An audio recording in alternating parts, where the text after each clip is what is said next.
اور کیا آپ نے نہیں دیکھا کہ کسی گھر کے اندر ساس بھی عورت ہوتی ہے اور بہو بھی عورت ہوتی ہے اور اس کی بیٹی بھی عورت ہوتی ہے، تو تینوں کا ایک دوسرے کے ساتھ کتنا رویہ ناروا ہوتا ہے، جبکہ مرد کا ان تینوں کے ساتھ رویہ ایک جیسا ہوتا ہے۔ لیکن عورت کو اپنے حقوق حاصل کرنے کے لیے مرد کا ساتھ دینا ہوگا، اس کے شانہ بشانہ اس کے گھر کی ذمہ داری اٹھانی ہوگی اور اس کو تسلی تشفی دینی ہوگی۔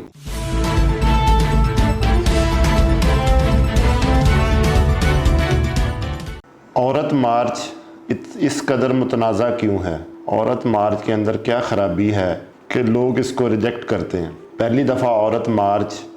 انٹرنیشنل وومن ڈیز پر 2018 میں کراچی میں منایا گیا اور آنے والے سالوں میں یہ دوسرے شہروں تک بھی پھیل گیا۔ شروع میں یہ عورت مارچ بالکل پرامن اور بہت ہی لائٹ قسم کے سلوگنز کے ساتھ منایا گیا۔ اس میں کچھ عورتوں نے مل کر پاکستانی معاشرے میں بسنے والی عورتوں کے حقوق کی بات کی، ان کو ایکول رائٹس دینے کی بات کی، ان کو ہراسمنٹ سے بچانے کی بات کی۔ لیکن ایسا کیا ہوا کہ آنے والے 2-3 سالوں میں جو عورت مارچ ہے وہ بہت زیادہ متنازع بن گیا اور اس میں بہت سارے مفکر بھی شامل ہو گئے اور مذہبی طبقوں نے بھی اس کو بہت ہی کرٹیسائز کیا۔ اصل میں یہ انٹرنیشنل وومن ڈیز 8 مارچ 2018 کو پہلی بار آرگنائز کیا گیا اور یہ انٹرنیشنل وومن ڈے ہر سال آتا ہے۔ ہوا یہ کہ جو اس کا مینیفیسٹو تھا کہ عورت کو پریشر سے نکالا جائے، اس کو کام کرنے کی جگہوں پہ ہراس نہ کیا جائے، اس کو بسوں میں ہراسمنٹ نہ کی جائے اور اس کے ساتھ امتیازی سلوک نہ روا رکھا جائے، اس کو گھر میں اس کے ساتھ امتیازی سلوک نہ کیا جائے، یہ تو بہت اچھے سلوگن ہیں۔ یہ وہی سلوگن ہے جس کا ہمارا مذہب اسلام جو ہے بہت بڑا وکیل ہے۔ لیکن عورت مارچ کے ساتھ ایسا کیا ہوا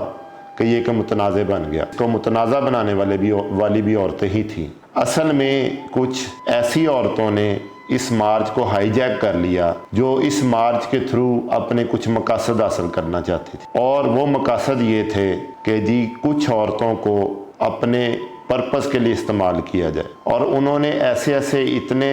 گندے سلوگن جو ہے وہ عورتوں کو دے دیے یا ان کو پوسٹر پکڑا دیے جن کو ہمارے معاشرے کی ایک عام عورت اگر پڑھ لے یا سن لے تو شرم سے پانی پانی ہو جائے۔ لیکن اس عورت مارچ کو کچھ ایسی عورتوں نے ہائی جیک کر لیا جو ان سے کوئی نہ کوئی اپنا مطلب نکالنا چاہتی تھیں، کوئی نہ کوئی اس سے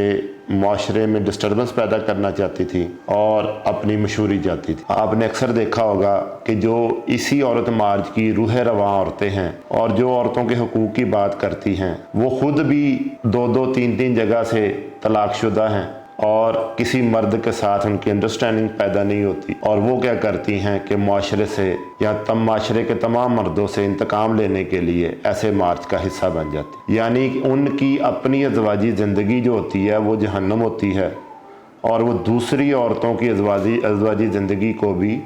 جہنم بنانے کے چکروں میں پڑ جاتی ہیں۔ اسلام عورت کے حقوق کا سب سے بڑا ایڈوکیٹ ہے یا وکیل ہے۔ اسلام کی نظر میں ہر دن عورت مارچ ہے، اسلام کی نظر میں ہر لمحہ عورت مارچ ہے، اسلام کی نظر میں ہر لمحہ عورت کو حقوق دینے کی بات کی گئی ہے، لیکن فیلڈ ڈیفرنٹ ہے۔ عورت کی فیلڈ اور ہے، مرد کی فیلڈ اور ہے۔ اس کی مثال میں ایسے ہی دینا چاہوں گا، ایک ہی کلاس میں 2 بچے ہیں اور دونوں کے 80 نمبر ہیں، اور ایک بچہ پہلے سوال میں 8 نمبر لیتا ہے اور دوسرا بچہ 7 نمبر لیتا ہے، اور دوسرے ہی سوال میں ایک بچہ 8 نمبر لیتا ہے اور دوسرا بچہ 9 نمبر لیتا ہے، اور اگلے ہی سوال میں ایک بچہ 5 نمبر لیتا ہے، دوسرا نمبر 6 نمبر لیتا ہے۔ جب دونوں کے نمبروں کو جمع کیا جائے تو دونوں 80 بنتے ہیں۔ بین ہی ایسے معاملہ ہمارے اسلام نے عورت کے ساتھ کیا۔ اسلام نے عورت یعنی درد ذیل یا بچہ پیدا کرنے کی ذمہ داری وہ مرد پہ نہیں لگائی، وہ عورت پہ لگائی ہے، اور عورت کو اس کے لیے بنایا بھی ہے، اور عورت ہی ہے، اللہ نے اس کو اتنا مضبوط بنایا، یہ عورت ہی ہے کہ جو 9 مہینے بچے کو پیٹ میں رکھتی ہے اور اس کے بعد اس کی پرورش کرتی ہے راتوں کو جاگ کر۔ یہ مرد کے بس کی بات نہیں ہے، اور مرد کو جنم دینے والی بھی عورت ہی ہے، اور اسلام اس سے زیادہ کیا حق دے کسی عورت کو کہ اگر ایک عورت کو اپنا مرد پسند نہیں ہے تو وہ اس سے خلا لے سکتی ہے، اسے چھٹکارا حاصل کر سکتی ہے، لیکن مرد کو